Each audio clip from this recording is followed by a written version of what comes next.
que acabamos de ver, querido, não foi de fato apenas uma apresentação, foi a maior mensagem. A maior mensagem que essa humanidade já pôde receber. Às vezes nós recebemos algumas mensagens no WhatsApp, alguns bons dias, aquelas coisas bonitas, aquelas figurinhas de manhã. Eu mesmo gosto. Às vezes eu entro nos grupos da igreja só para ver aquela mensagem, só para ver aquela palavra, só que nada se compara, querido. A mensagem que Jesus deixou para nós. A mensagem que não veio pelo WhatsApp, não foi colocada em um outdoor, ela foi colocada em uma cruz. Essa mensagem ela veio diretamente para mim e para você.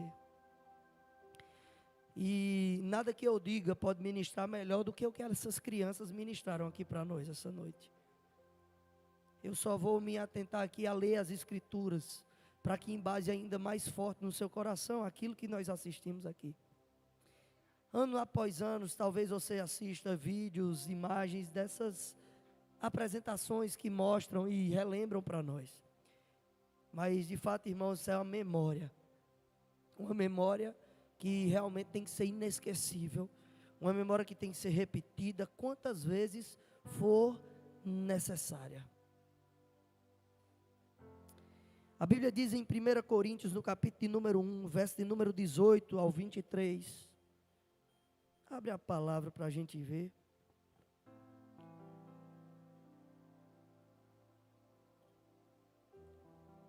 A Bíblia diz assim: pois a mensagem da cruz é loucura para os que estão perecendo, mas para nós que estamos sendo salvos, olha só, é o poder de Deus. Pois a mensagem da cruz, querido, a própria palavra diz que a cruz é uma mensagem. Você está aqui? Diga: a cruz é uma mensagem. Se a cruz é uma mensagem, você já entendeu essa mensagem? Será que você sabe que mensagem a cruz, de fato, trouxe para você, trouxe para mim? Qual a mensagem que a cruz está trazendo hoje? Porque a Bíblia diz que o sangue de Jesus, querido, nos purificou de todo o pecado. A palavra diz que a própria palavra se expressa como uma palavra viva. Viva e eficaz. Uma palavra que não morre. Uma palavra que se renova a cada dia. Querida, essa mensagem da cruz, todos os dias, ela se renova. Todos os dias, a cruz está falando comigo e com você. Todos os dias existe algo que nós precisamos lembrar. Quando as circunstâncias vier, quando a acusação vier, quando a calúnia vier, quando os traumas vier, quando a dor vier, nós temos que olhar para a cruz todos os dias. Porque todos os dias a cruz nos diz: continue. Todos os dias, querido, a cruz diz: eu estou com vocês. Eu não desisti, eu fui chicoteado, eu fui esmagado. Eu venci o mundo, ele falou. E vocês são mais do que vencedores. Ei, irmão, quando você se sentir um derrotado, quando o mundo quiser dizer que você não vale a pena, que você não é ninguém, quando você se sentir sozinho, olhe a mensagem da cruz. Alguns podem ter, querida, a mensagem de Buda. Alguns podem ter a mensagem sabe, grandes homens que passaram por essa terra, grandes intelectuais, mas nenhum desses homens, querido, subiu em uma cruz por mim e por você. Nenhum desses homens ressuscitou ao terceiro dia. Nenhum desses homens dividiu a época em dois tempos, antes e depois de Cristo. Nós estamos em 2026, depois de Cristo. Muitos dizem: não, mas cada um tem fé, cada um tem suas crenças. Irmão, cada um tem mesmo, mas ninguém tem como Jesus, como a cruz. Ninguém pode dizer que Buda morreu por ele. Você está aqui? Jesus morreu por mim e por você, para que a gente recebesse essa mensagem, uma mensagem que foi escrita com sangue. Aleluia.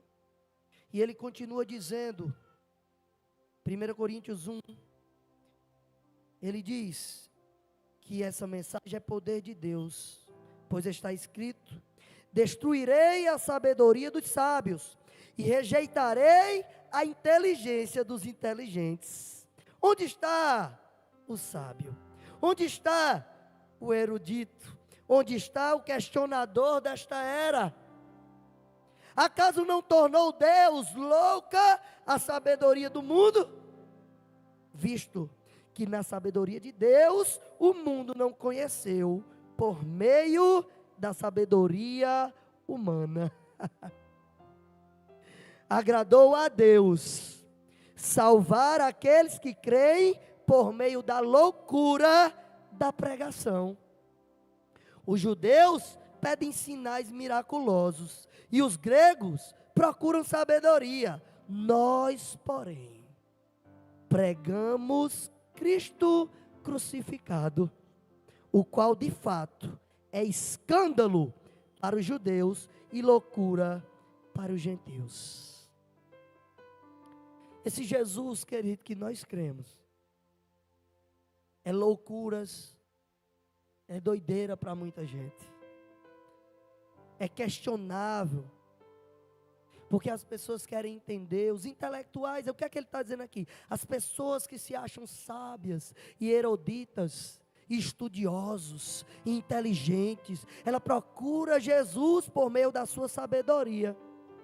Outros só acreditarão se vê milagres acontecer, se vê algo extraordinário acontecer, se o próprio Deus se manifestar na frente dele. Mas nós não precisamos de nada disso. Nós pregamos a loucura da cruz. A cruz é o suficiente para nós. O que ele fez é o suficiente. Eu não preciso estudar, eu não preciso conhecer tanto assim. Sabe, querido, o conhecimento é bom.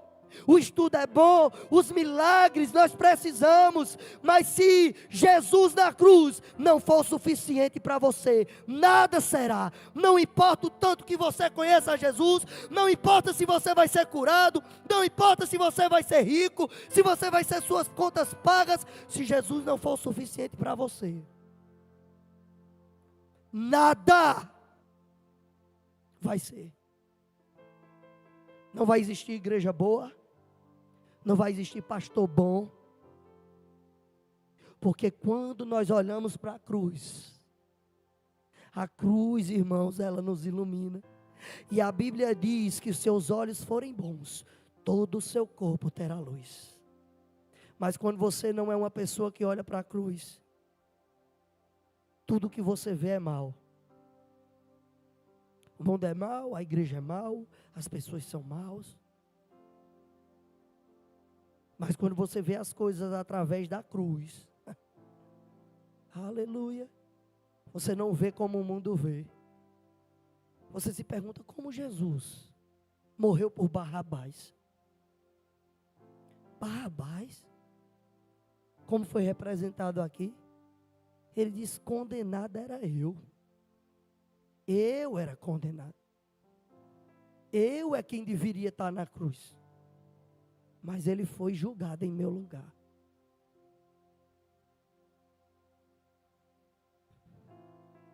Mas Deus é tão maravilhoso e misericordioso, que a mesma palavra diz que a loucura da pregação é o que salva. Ele diz: para os intelectuais, eu tenho ciência para provar. Para os incrédulos, eu tenho milagres para fazer. Você está aqui? E às vezes você diz: pastor, eu só acredito se me convencer. Sabe, querida, a palavra, ela é mais atual do que o jornal de amanhã. O que vai acontecer, ela já disse. Quanto mais, os caras estavam lá no espaço, irmão. E falaram: tem uma mensagem para vocês. Deus existe. Será que você vai precisar ir lá na lua para saber que Deus existe, para saber que você precisa entregar a sua vida, que você precisa mergulhar nisso. Aleluia.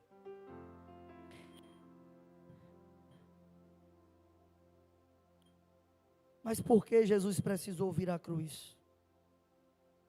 Em Romanos 5, no capítulo 5, verso de número 12. A Bíblia diz assim: portanto, da mesma forma como o pecado entrou no mundo por um homem, e pelo pecado a morte, assim também a morte veio a todos os homens, porque todos pecaram.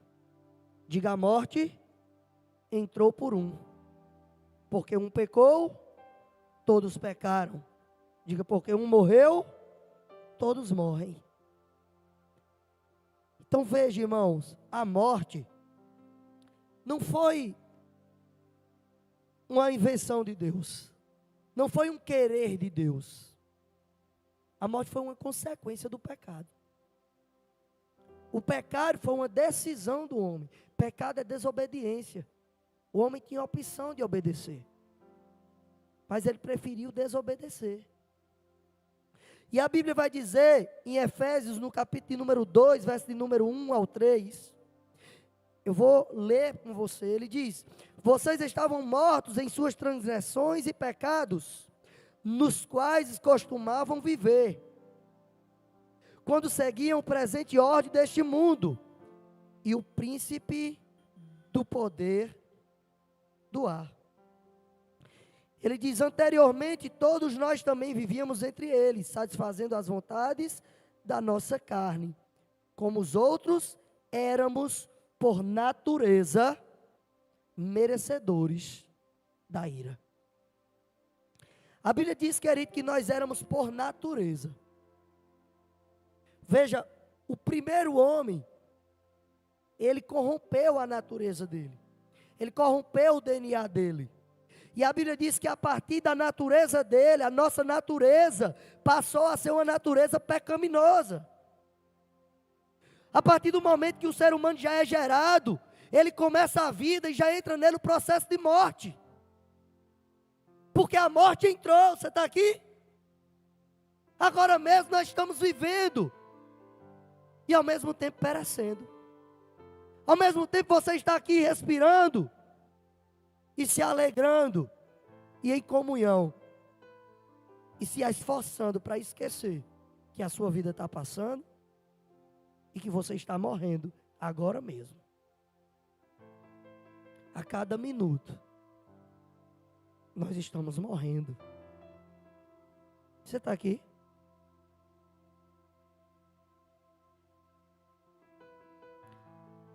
E não sou eu que está dizendo, é a Bíblia. Ele está dizendo que nós éramos por natureza. Agora eu acho incrível porque ele diz: todos nós também vivíamos. E ele diz: como os outros éramos. Diga: éramos. Diga: eu não sou mais. Quem aqui crê em Jesus como seu único e suficiente Salvador? Levanta a mão bem alto quem crê em Jesus como seu único e suficiente Salvador. Fica com a mão levantada. Deixa eu dizer a você, é todos nesse auditório. Se você fez isso, a Bíblia diz, sabe o quê? Que você era merecedor da ira. Era merecedor da morte. Já não é mais. Éramos, por quê? Por natureza. Era uma questão, não era uma questão de escolha. Veja, uma questão de escolha é uma questão de escolha. Fica de pé aí, Joels.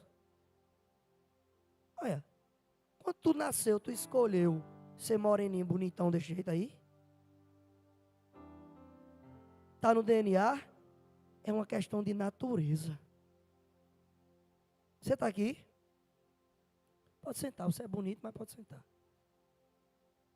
Sabe, querido, ei, o que a Bíblia está dizendo é que assim como os teus olhos é os teus olhos, o teu cabelo é o teu cabelo, a tua pele é a tua pele. Ele está dizendo, a morte, o pecado, não era uma opção. A gente não pega por opção, a gente pega por natureza. O homem sem Deus, um homem com a natureza pecaminosa, ele não consegue não pecar.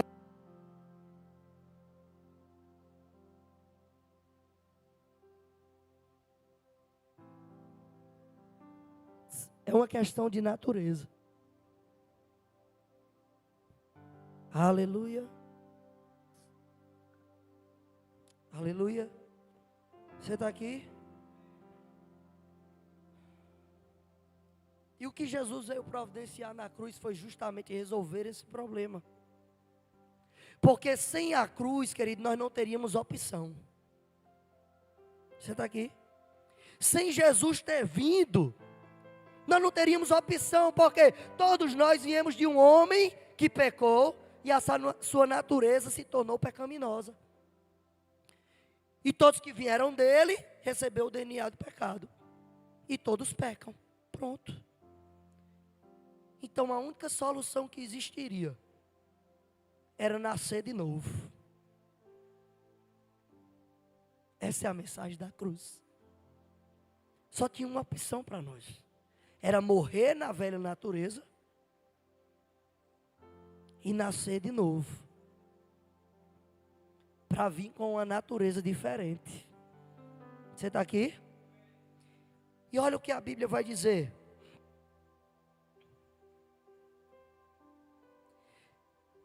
Colossenses, capítulo de número 2. Bota no telão. Colossenses 2, verso de número 13 e 14.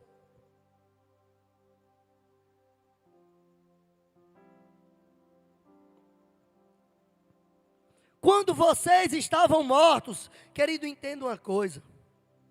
O homem sem Deus, ele não está condenado à morte.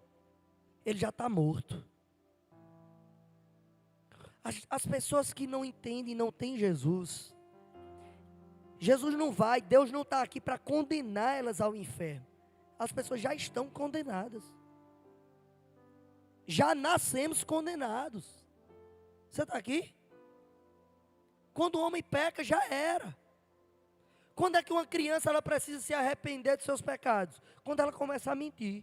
Quando ela começa a pecar. Quando ela começa a fazer aquilo com entendimento. Você está aqui? Se ela tem a maquinação na cabeça dela de fazer alguma coisa mal, de forma maquinosa, de forma que ela tem consciência do que ela está fazendo, então ela já está na consciência de se arrepender. Você está aqui?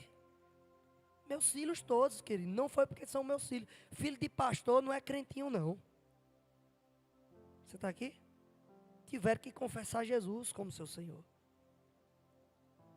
Eles têm hoje as suas guerras, porque a Bíblia diz que o Espírito Santo peleja contra a carne, e a carne contra o Espírito contra a carne, a carne contra o Espírito. Então, desde cedo eles já aprendem isso. Eles já aprendem que eles vão ter que lidar. Agora, muitos de nós tivemos que lidar com isso já muito tarde. E a força que a carne tomou, o tanto de contaminação de pecado, prostituição, drogas, lascívia, tantas coisas que a Bíblia chama de pecado. Tantos de nós se contaminamos com isso. Você está aqui? E toda vez que você peca, irmão, aquilo é diferente de Jesus. Jesus, tudo que Ele nos dá é de graça, diga de graça. É por isso que a gente diz, graças a... Ei, irmão, isso aqui, você diz, recebeu o seu dinheiro? Recebi, graças a Deus. O que é que você está dizendo? Esse dinheiro aqui é graças, foi Ele que me deu de graça. Tu está com saúde? Quem aqui que está com saúde? Graças a... Ele te cobra por isso? Já o diabo é diferente. Tudo que vem de Deus é de graça. Mas tudo que você usufrui do pecado tem um preço. Porque Deus não criou o pecado. Você está aqui? Então quando você peca, se prostituiu. Você diz, graças a Deus me prostituí? Porque não é de graça. Mentiu. Oh, rapaz, menti, graças a Deus eu menti, aí deu certo. Por que você não dá graças a Deus? Porque no fundo você sabe que você vai ter que pagar. E a Bíblia diz, quando vocês estavam mortos, por quê? Por causa dos pecados, das transgressões e da incircuncisão da carne de vocês, Deus lhes deu vida com Cristo. Ele nos perdoou de todas as transgressões. Meu irmão, deixa eu dizer uma coisa para você. Quando você decide entregar a sua vida para Jesus, a Bíblia está dizendo que quando você aceita a cruz, todas as tuas dívidas, todas as transgressões, toda vez que você pagou, o diabo anotou lá na cadernetinha, ó. Tem a mercearia da esquina. O menino está lá, vai lá menino, pega um pão. Vai lá menino, pega um refrigerante. Quando sai teu salário, vou lá na mercearia. Aí acha que é só uma continha. Quando chega lá, quem aqui nunca tomou um susto? Eu morava em cima de uma padaria, meu irmão. Meu primo sabe ali. Não era padaria de Mônica embaixo. Meus filhos lá, toda hora, Quando chegava lá no final do mês, ô Mônica, vê aí. Minha esposa à prova, teve uma vez que eu tive que parcelar em 3 vezes. Mas deixa eu dizer, irmãos, o diabo não vai parcelar para você não. Ele quer mesmo é que a caderneta estoure. Ele deixa você pecar e tudo bem. Aí só pastor, mas eu faço até hoje, nada aconteceu. Está tudo bem, ninguém nem descobre. Mas está na cadernetinha. Tem um escrito de dívida. Verso de número 14. Olha o que Jesus fez. E ele cancelou a escrita de dívida, que consistia em ordenanças e que era contrária a nós. Ele removeu, pregando-as onde? Pregando-as aonde ele pregou? O que estava sendo pregado ali não era a mão, não eram os pés de Jesus, querido. O que estava sendo pregado ali era a nossa dívida. Eram os pecados que cometemos. Não importa o quanto você errou, o quanto você mentiu, o quanto você se prostituiu, o quanto você, roubou, matou. Não importa o que você fez. Sabe, ele não diz, ele colocou ali algumas dívidas, as que deu. Ele diz assim, olha, removeu, cancelou. Que consistia, ele removeu pregando-os na cruz. Jesus, quando morre, irmãos, quando ele entrega o seu espírito, ele está pagando um preço. Lá em Isaías, no capítulo de número 53, verso de número 4 e 5, a Bíblia diz: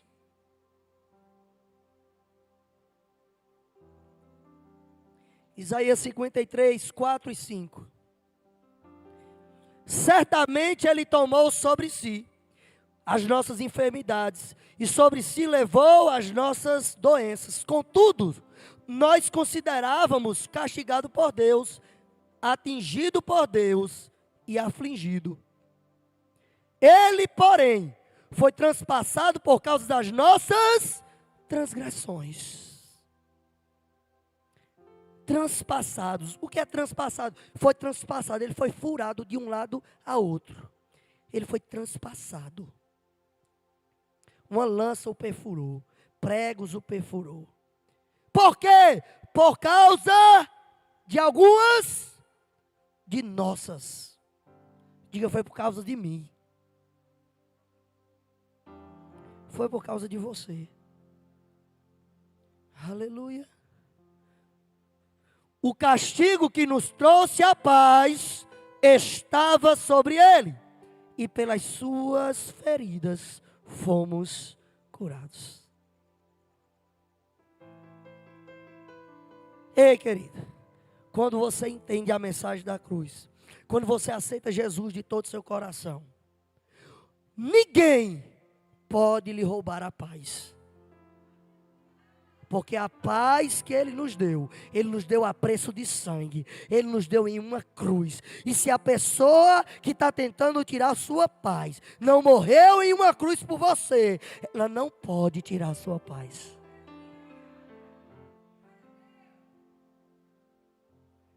Pastor, mas é muito problema.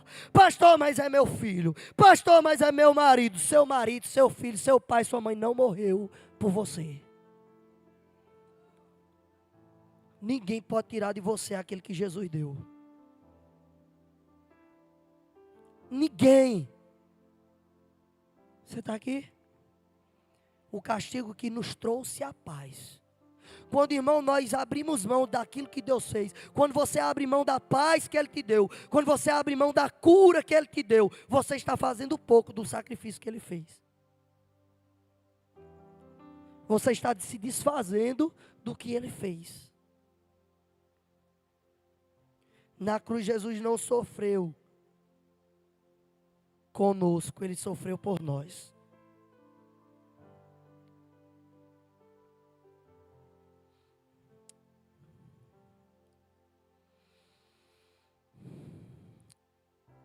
Quando eu estava estudando isso, e eu vou já entrar nos finalmente, eu me lembrei da nossa história, do povo brasileiro. Nossa história tem uma marca de escravidão. Quantos nós aqui não somos descendentes? Tocamos em matrizes africanas, ao qual vieram para cá e foram escravizados. Você está aqui? Faz parte da nossa história. Assim como o povo judeu foi escravizado no Egito. E quando o povo, irmãos, ele foi liberto do Egito, da escravidão, a Bíblia diz que Deus manda eles matar um cordeiro. Cada família se reúne e mata e sacrifica um cordeiro.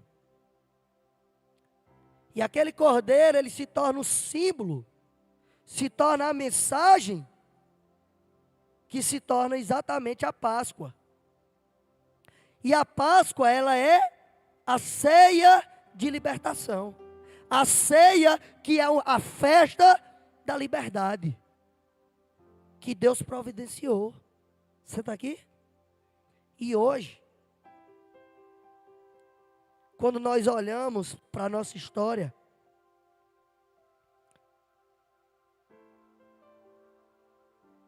nós olhamos e vemos. Eu fiquei pensando, estudando, pensando, meu Deus. Chegaram alguns homens, esses homens tiveram filhos, homens escravos, mulheres escravas, e esses filhos nasceram escravos. Deixa eu dizer, eles foram pegos à força? Não.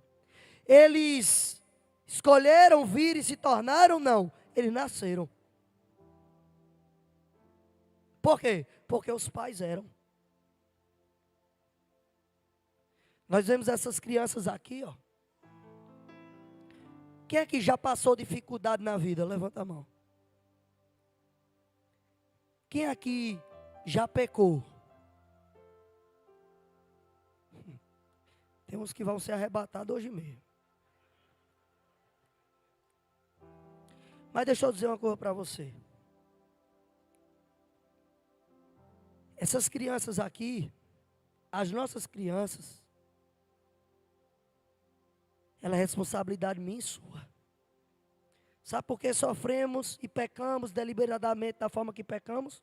Porque talvez nossos pais não romperam essa maldição de escravidão do pecado. Alguns nasceram escravos, porque quando nasceram os pais eram escravos. Alguns aqui só não são, porque nasceu depois da abolição. Você está aqui? Deixa eu dizer, irmãos, se Jesus aboliu a escravidão do pecado, e você ainda decide viver como escravo do pecado, o seu filho vai padecer por causa da sua decisão.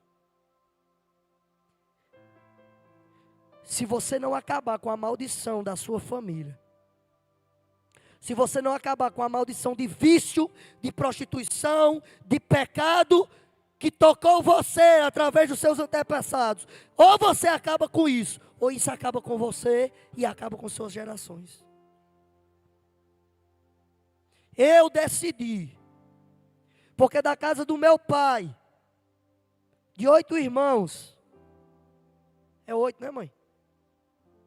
Só meu pai, de homem, não foi alcoólatra. Só o meu pai. Meu avô tinha um bar. Tem tios que a gente tem que tirar das calçadas. Mas meu pai decidiu romper. Povo preso em religião e em pecado. Eles eram tão católicos, e não é falando do catolicismo. Eu tenho tias, pessoas católicas que são homens e mulheres de Deus.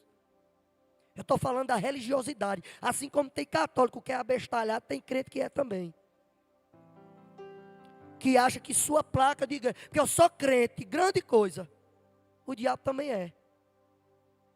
Aí o outro ainda, eu sou católico, apostólico, romano, não sabe nem o que é que está dizendo. E eles, nesse contexto do meu pai, quando meu pai conheceu o evangelho da salvação, o evangelho da cruz, o evangelho que não é placa de igreja. E ele disse, eu sou agora cristão. Ele estava sendo treinado para ser coroinha, ia ser padre.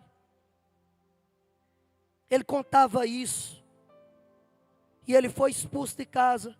Ele tocava na igreja católica. Minha avó quebrou o violão dele, jogou as coisas dele na rua e ele teve que sair de casa. De todos os irmãos, meu pai foi o primeiro a falecer com 52 anos. E no velório eles diziam, meu avô, ele disse, a única coisa que saiu de mim que prestou, já foi. Eu não tenho mais sentido de vida. Todos os meus tios diziam, o mais alcoólatra deles, ele chorava dizendo, devia ser eu. Porque o Hélito foi o único que prestou. Mas ele dedicou a vida dele tentando salvá-los. Meu pai passava por cima de tudo, deu um jeito de morar lá. Depois de muitos anos morando fora de custódia. E eles não aceitaram. Foi porque Jesus não quis? Mas ele rompeu na geração dele. Porque eu já sou fruto da escolha que ele fez. Os seus filhos são escolhas suas.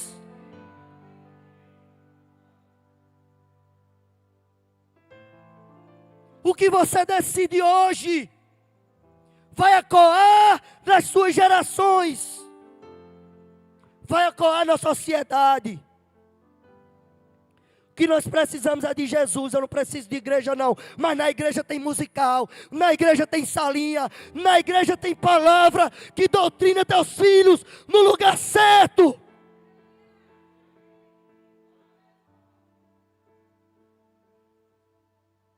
Jesus é a solução. E a solução que Jesus deu para essa terra se chama igreja. Você pode achar ruim, você pode não gostar de algumas coisas, mas deixa eu dizer para você. Tire as igrejas todas da face da terra por um ano. Imagine. Substitua as igrejas por bares, por prostíbulos. E se imagine. Imagine esse mundo. Você está aqui? É uma questão de natureza. Meu pai decidiu romper com o ciclo da família dele. E eu vivo como Jesus fala. Ele diz, olha, vocês farão coisas ainda maiores. E meu pai, ele não concluiu totalmente aquilo que Deus chamou ele para concluir. Mas legado, honrar. Sabe, tem gente que, não, eu sou católico por quê? Porque minha mãe foi, minha avó foi, meu tio foi, meu tataravô foi. Eu bebo porque homem bebe, porque meu avô bebeu, meu tataravô bebeu, meu pai bebeu, então homem bebe. Homem tem mais de uma mulher. Todo mundo da minha família, os homens, tudo é assim, então isso é coisa de homem. Que homem? Porque o homem que nós temos que ter como referência é Jesus. Jesus é a imagem do homem perfeito. Jesus é aquele que nós devemos olhar. Tudo se resume a Ele. Maridos, sejam para suas mulheres como Cristo foi, entregando a sua própria vida. Pastor, você fala isso, você é essa perfeição toda? Não sou. Mas uma coisa eu faço. Eu sigo todos os dias para esse alvo. Eu tento todos os dias. Todos os dias eu olho para a cruz e eu preciso melhorar. Eu preciso acertar. Sabe, querido, a cruz de igreja não é lugar de gente perfeito. É lugar de gente que sabe que é imperfeito. Mas precisa se voltar para aquele que é perfeito. Jesus. E é se submetendo uns aos outros que nós alcançamos essa perfeição a cada dia. É aprendendo com os outros. É escutando como nós escutamos aqui hoje de manhã, Nalva. Eu nunca vi na minha vida uma pessoa pegar um microfone para dizer que era prostituta e achar bonito dizer. Mas ela diz, eu não acho bonito ser prostituta, eu acho bonito o que Deus fez. Eu acho bonito o que aconteceu depois da cruz. Eu não me envergonho. É isso que a Bíblia diz, não. Eu não me envergonho do Evangelho, porque é poder de Deus. Eu podia ser muitas coisas. Eu aprendi a ser eloquente vendo meu pai pregar. Tudo que colocaram na minha mão, eu consigo vender. Mas eu não quero fazer o que eu posso fazer. Eu quero fazer o que Ele quer que eu faça. O que é que Jesus quer que você faça? Será que você está vivendo de acordo com a mensagem que Ele deixou? Será que sua vida vale a pena? Será que se você hoje tivesse 70 anos e olhasse agora o que você viveu até aqui, você poderia dizer, eu fiz o que Jesus me chamou para fazer?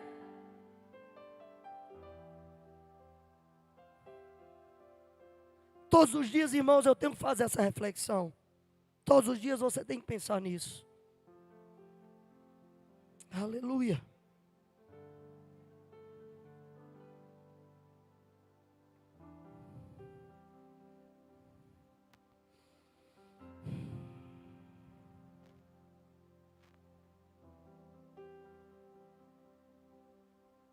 Em Romanos, no capítulo de número 10.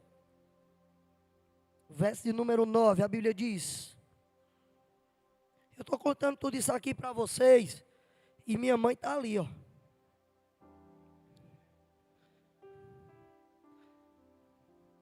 Eu não estou inventando história para vocês. Do lado dela está a minha prima. Que viveu com a gente como se fosse uma filha mesmo, uma irmã. Todas elas conhecem nossa história.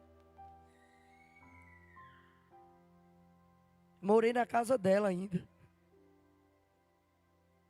Trabalhei com ela. Meu primeiro emprego. Tu podia estar presa, viu? Tem até uma advogada ali, ó.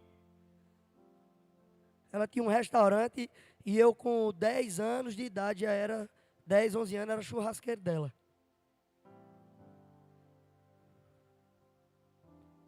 E foi o que me forjou. Foi o que me moldou. É por isso que os Homens Feitos é tão importante, os projetos que a gente tem. Porque lá a gente fala sobre essas coisas.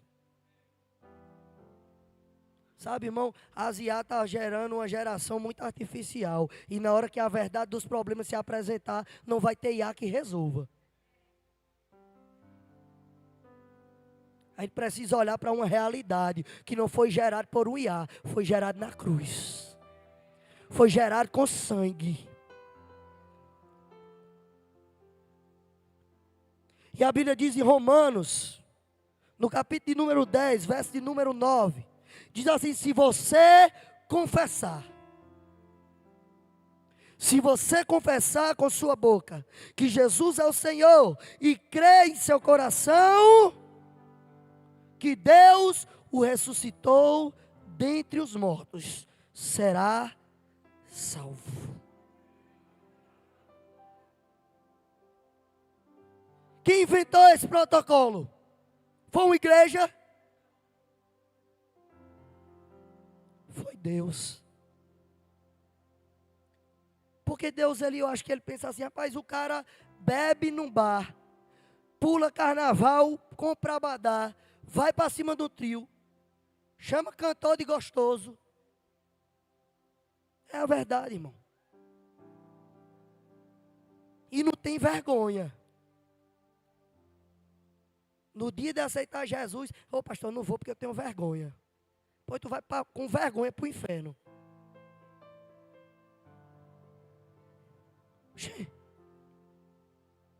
Não é o que estou dizendo, irmão. Ele está dizendo, se é uma condição.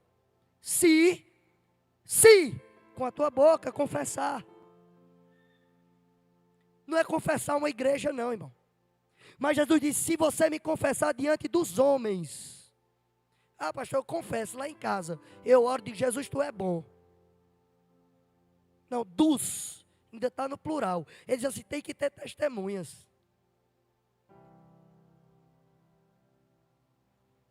Se você fizer isso, ele diz, será salvo.